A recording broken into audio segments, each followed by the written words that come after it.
አየር ላይ የሚገነባ ስታዲየም እውን ሊሆን ነው።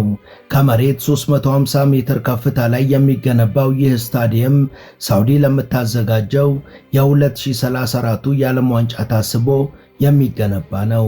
ዲዛይኑ ከወዲሁ የተጠናቀቀ ሲሆን ቀይ ባህርን ተንተርሶ እየተገነባ ባለው በዛይን ስማርት ከተማ አየር ላይ እንደሚገነባም ተገልጿል። ስታዲየሙ 46000 ተመልካቾችን የሚያስተናግድ ሲሆን በንብ ቀፎ ቅርጽም እንደሚገነባ ተነግሯል።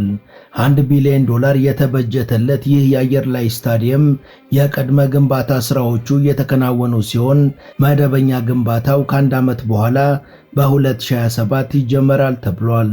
Saudi Arabia is quietly pulling off the impossible, and the world is barely keeping up. A city so futuristic, it's building a stadium in the sky.